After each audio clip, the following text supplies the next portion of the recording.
Hey everyone, and welcome back to Rank and File Sports. And today we're going to be doing our first mock draft for the 2025 NFL Draft. And please make sure to like and subscribe so we can see you in our future videos.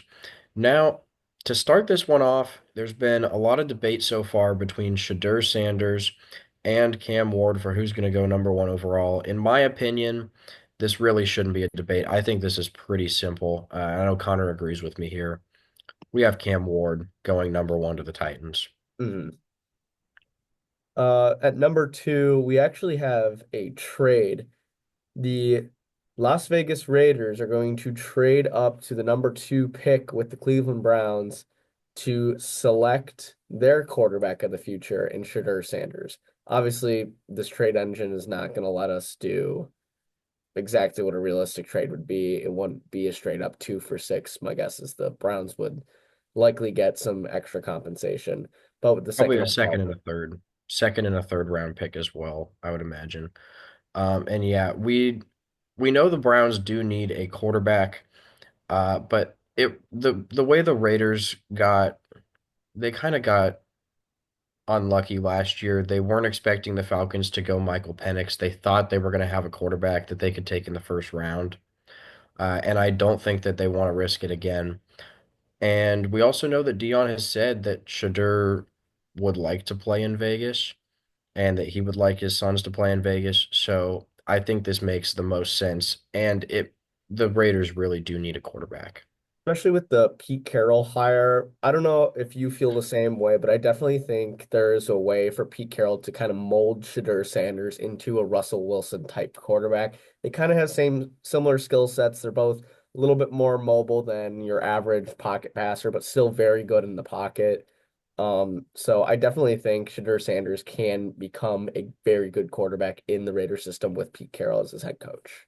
Yeah, the main thing he's going to have to work on is just not taking as many sacks. That was a huge problem at Colorado. Mhm. Now, number three, a lot of people would expect the Giants to take Travis Hunter here, but we're actually trying to make a draft here that's not necessarily what teams will do, but what the best decision for each team would be.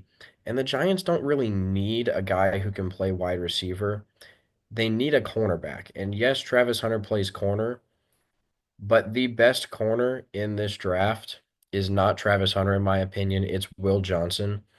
So we're going to go with Will Johnson at number three overall to the Giants. Then at number four, the Patriots, they're not going to let the generational player slip any further. Travis Hunter is going to be a New England Patriot, more so for his wide receiver capabilities, considering the Patriots do not really have a good number one wide receiver. And if he can play both sides of the ball in the NFL, the pairing of Travis Hunter and Christian Gonzalez at cornerback is going to be a very good young core to build that defense off of. Yeah, the main thing here with the Patriots is they do need both a wide receiver and a corner. So this pick really does make sense. If Hunter's going to play both ways in the NFL, then the Patriots is going to be the place where he does it.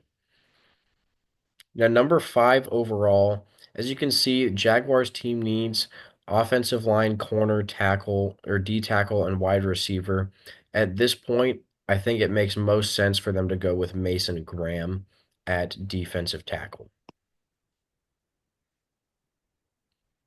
Now the Browns at six, their biggest need is that they need a solid wide receiver to pair along Jerry Jeudy, who has had a very good season in Cleveland this past year. So they are going to take the Arizona stud Teroa McMillan at six. Yeah, a lot of people would probably go with Abdul Carter there. It doesn't make quite as much sense. They really do need a wide receiver more, and the smarter decision is to take McMillan there. Taking Abdul Carter in that scenario is just loading up the edge position. Having Abdul Carter line up on the opposite side of Myles Garrett would be something that NFL offenses would be very scared of. But from a realistic standpoint, it doesn't make a ton of sense when you have other needs to fill. Yeah, I wouldn't be surprised if the Browns did end up going with Carter. But like we said earlier, we're trying to make this the most logical decision and not necessarily what the teams would do. So that being said, the Jets, they need a tackle. And in my opinion, Kelvin Banks Jr. is the best tackle in this draft. So I think it makes by far the most sense to go offensive tackle there. Mm. And then the Panthers, their biggest need is they do need a pass rusher, a prolific pass rusher. This is where Abdul Carter gets drafted. The in most people's minds, the best prospect out of this draft. Going at 8 doesn't necessarily make a ton of sense for that, but based on team needs, we do think that the Panthers are getting an absolute stud on the edge in Abdul Carter. Yeah, and I mean, 8 is definitely going to be the lowest that he could possibly fall in the draft. At number 9, this one we had to debate this one quite a bit. Uh, the Saints really do need offensive linemen, as you can see, every position on the offensive line. But with where they're at, they're either going to trade back, or in this case, I do think they go with Mykel Williams. They need a defensive end. This Mhm. really makes the most sense here, because he's one of the best players available still. Especially with an aging Cameron Jordan, who we don't know how much longer he's going to be playing at such a high level. So getting someone into that Saints defensive line who can learn from Cameron Jordan is going to be key for more success down the road. Now, the Chicago Bears, for those who don't know, this is my team. And for the love of God, please draft an offensive lineman. In this case, we're taking Will Campbell out of LSU to pair alongside Darnell Wright to protect Caleb Williams on the tackle side. Um, the interior line needs some work too, but the biggest weakness was that left tackle position. So going forward, Will Campbell will be that starting left tackle, hopefully. Yeah. For the 49ers, uh, as you can see, some of the biggest needs, corner and offensive linemen, not really any huge ones up here. You got Siobhan Revel, but he was injured this season. So I think the smartest decision here is to go with the best edge available. And in my opinion, that's not Scorton. I like James Pierce Jr. better out of Tennessee. Especially considering James Pierce Jr. before the season started was the consensus number one overall pick for the NFL draft. Obviously that has shifted a little bit, but James Pierce Jr. is still a phenomenal edge talent that would pair well alongside Nick Bosa in San Francisco. And number 12, the Dallas Cowboys. Running back biggest need, another wide receiver alongside CeeDee Lamb, defensive tackle, cornerback, linebacker. Best player available right now is Ashton Jeanty. Kind of fits the vibe that they need. They need a good power back that's not old and running on fumes like Ezekiel Elliott. So the Cowboys are going to take Ashton Jeanty at the 12th pick and draft their running back of the future. Yeah, that by far makes the most sense. And I mean, Cowboys fans would love it. Hmm. He's a generational talent at running back. The way he played in college, he's really a great running back, and I think he'll fit really well with the Cowboys. And I think both sides really actually do want that. I think Hmm. this is where Ashton Jeanty wants to end up. Yeah. So the Dolphins' biggest needs here, offensive guard and tackle, and then a lot of D line, also safety in there. With what's left available right now, I do think Malachi Starks is by far the best pick. I believe both of the Dolphins safeties are going to be headed towards free agency. If they can re-sign one of those and get Malachi Starks in the draft, that would be very, very ideal for the Dolphins. Indianapolis Colts, biggest thing that they need to fill is tight end, and Tyler Warren is a phenomenal, another generational pick, similar to Travis Hunter, not necessarily that he's playing both sides of the ball, but that he plays so many positions on offense so well. So the fact that they have that creativity available to them, Colts are going to draft Tyler Warren, kind of solves two problems. They have their tight end in the future, but if they really needed to, they could slide him in at wide receiver just to be a big body if they wanted to. So that's a nice pairing for Anthony Richardson going forward with Michael Pittman. Yeah, I do think that Tyler Warren does fit really well with a mobile quarterback like Anthony Richardson because you can have a lot of those plays where you can roll out and hit him in the Mm, flat. And just it also gives Richardson a guy he can dump the ball off too short if he's maybe looking to scramble, runs out of room. Tyler Warren's a big guy, and he's a great tight end. I think it'll fit really well for on sure. the Indianapolis Colts. So the Falcons, they have a, this was one of the tougher picks to make here. And we really feel like cornerback is their biggest need. And while Siobhan Revel is the best available right now, I think, in my opinion, Benjamin Morrison is a better cornerback than Revel. Obviously, playing at a higher level as he was at Notre Dame, Revel was at East Carolina. And like I mentioned earlier, Revel was injured with an ACL tear in 2024. I think all of that combined is enough for Benjamin Morrison to end up as an Atlanta Falcon. Mm. Arizona Cardinals, you see their biggest needs are off the edge and offensive guard. Both their offensive guards are centers or listed at centers right now. So despite Nick Scorton being right there and available, we do think that the better pick that they should make is drafting Tyler Booker out of Alabama to be their starting guard going forward. Yeah, now the Bengals, it says their biggest need is wide receiver. It really looks like T. Higgins is going to be coming back. I don't think that the Bengals go wide receiver here. The defense really needs to be addressed more, and I think this is where Siobhan Revel's fall ends. We have him going to the Cincinnati Bengals at number 17. And then somewhat similarly, Nick Scorton's fall is going to end here with the Seattle Seahawks needing an edge desperately. So Nick Scorton is going to be drafted at 18 to the Seattle Seahawks. Now, the Buccaneers was another team that we debated quite a bit on for this pick. Obviously, they still have negotiations ongoing with Chris Godwin, but still, I don't think they go wide receiver, even if Godwin ends up leaving. Corner, there's not really anybody up here right now. And same thing with running back. I think linebacker is the best pick here. And Jalen Walker is an incredible linebacker. I really think he would fit in very well in Tampa Bay. Tampa Bay's biggest concerns for the linebackers are either they're currently going to be free agents or they're aging and looking like they're going to leave regardless if they're free agents. So getting Jalon Walker at this position would be huge for their defense going forward. Denver Broncos, Bo Nix had a great year, and we debated over this a little bit too, considering that his weapons don't seem like the typical weapons that you would want.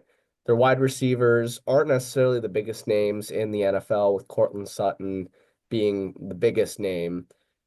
So we were tempted to pick Luther Burden or Emeka Ibuka here for the Broncos.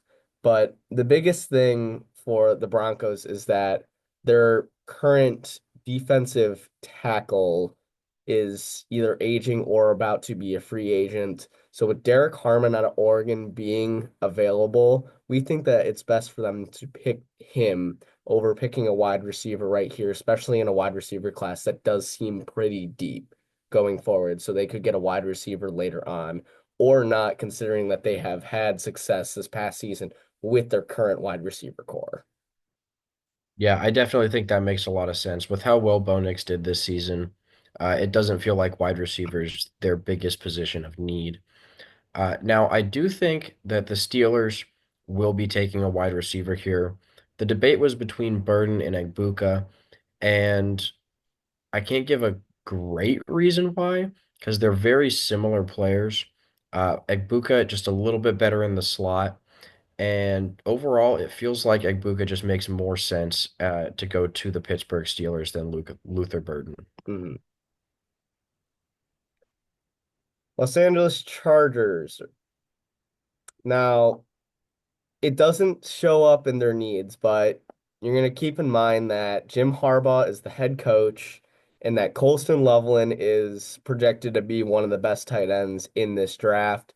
So we have Jim Harbaugh drafting his former player in Colston Loveland to be a Los Angeles Charger. There's not really a great reason behind it. Will Dissly is a serviceable tight end, but with how Jim Harbaugh used Colston Loveland in college, I do think he would not want to pass up on the opportunity to continue using him to his fullest potential in the NFL. It really does fit the Jim Harbaugh offense, and I think that's one of the ways that Colston Loveland will be able to benefit the Chargers the most, is to allow Jim Harbaugh to get a solid run blocking tight end, and he's also great in the receiving area.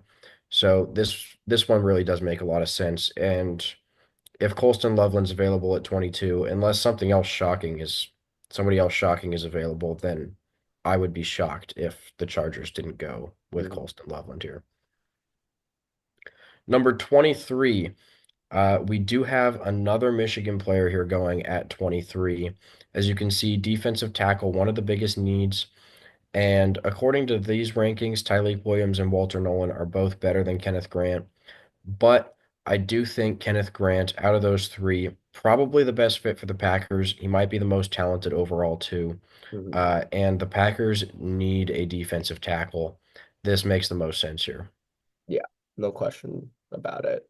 Tyleik Williams is very, very good, but Kenneth Grant is an absolute unit, was very good in the run game, and definitely fits what the Packers will need going forward. Now, the Minnesota Vikings, we're going to ignore the fact that it says that they need a quarterback. They're either running with Sam Darnold again after a great regular season, granted, he did not finish strongly, or they're running with JJ McCarthy, who they drafted last year. So their biggest need is their secondary, either at corner or at safety. And considering that Nick Emilwari is right there, we think that he is going to be drafted by the Vikings and going to step into their secondary that needs a lot of assistance going forward. Yeah. All right. Now, my team, the Houston Texans, is up next.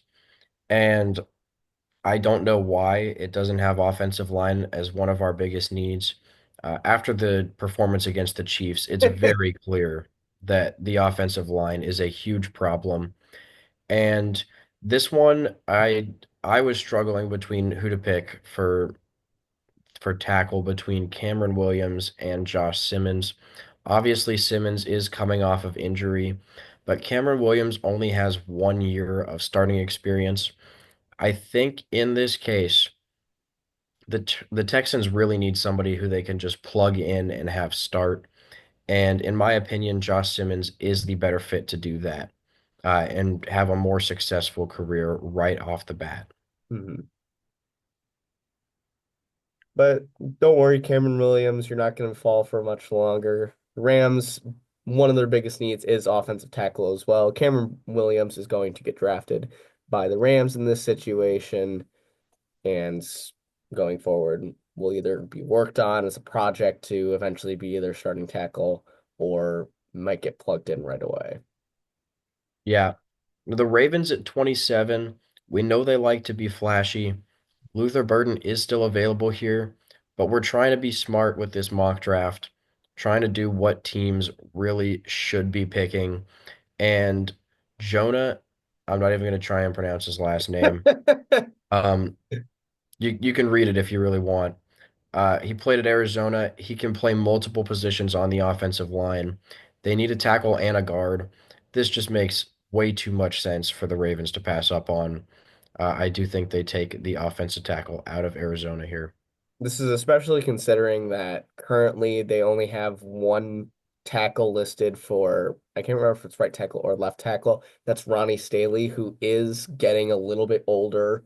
So they really need someone to come and learn from him for a season or two, however much longer he plans on playing. And in this case, Jonah, last name we're not going to try to pronounce, would be the best case scenario for them to come in. Uh, Detroit Lions, their biggest thing is that they need some extra oomph on their defense. With Aiden Hutchinson coming back and hopefully Zadarius Smith sticking around on this Lions team, the edges should be fine, even though it says that that is one of their biggest concerns.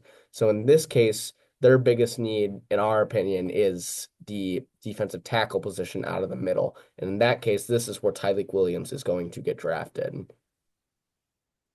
Yeah, we debated a little bit between him and Walter Nolan, but Tyleik Williams is the bigger dude, and it feels like he'll fit better on that defensive line for the Lions.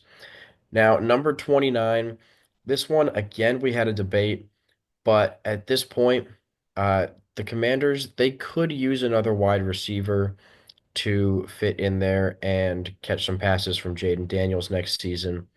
I really think the Commanders are going to want to help out their rookie quarterback after having a great run in the postseason. Obviously, they haven't played the conference championship game yet. So maybe some of this stuff will change.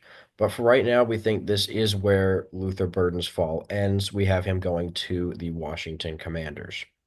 Yeah, the debate there was between Luther Burden and Harold Fannin Jr., considering that the current starting tight end in Washington is Zach Ertz, who may or may not be retiring in a couple of years. But the Commanders do have a rookie tight ends that they did draft that hasn't gotten a lot of chances to play, but will eventually be their starting tight end in the future, considering he was a second round pick. So that's ultimately what ended up being the deciding factor in them taking Luther Burden at 29. The Buffalo Bills' biggest need, kind of similar to the Vikings, is their secondary. And the two secondary people that we were looking at were Jahdae Barron and Xavier Watts, both very good. But Xavier Watts was an All-American this year out of Notre Dame, pairing alongside Caleb Downs. And we do think that Xavier Watts will be the better safety in the NFL. So we have Xavier Watts going at 30. Yeah, number 31 going to the Eagles. They have a few different needs here, which we were debating between. In the end, the best available here is going to be Mike Green. He had an incredible season at Marshall. I think he had, what, 17 and a half sacks, Yes. something ridiculous. Yes, it's the Sun Belt, but still, he had a great season. And in my opinion, that is worthy of a first round draft pick. Right here at the end, though, we're going to go ahead and have the Eagles select Mike Green. And then for the Kansas City Chiefs, here we debated over the Chiefs taking Harold Fannin Jr., um, trying to make him become the next Travis Kelce, depending on how much longer he plans on playing. But we ultimately decided that with Noah Gray there and having a good season during the regular season, that tight end wasn't going to be their biggest priority. So we debated then between Walter Nolan and Jahdae Barron. And Chris Jones is signed through 2027. So we don't think that defensive tackle is as big of a need as this is saying that it is. So we have Jahdae Barron going as the final pick in the first round to the Kansas City Chiefs. Yeah, so here is the full draft. You can go ahead and pause right here to look at it if you want. But overall, probably not what most people would expect. Obviously, a lot of people would assume that Travis Hunter would go at number three, picks such as that. But we really did try and take each team's biggest need instead of just doing what the GMs think will get them the best reaction out of their fan bases.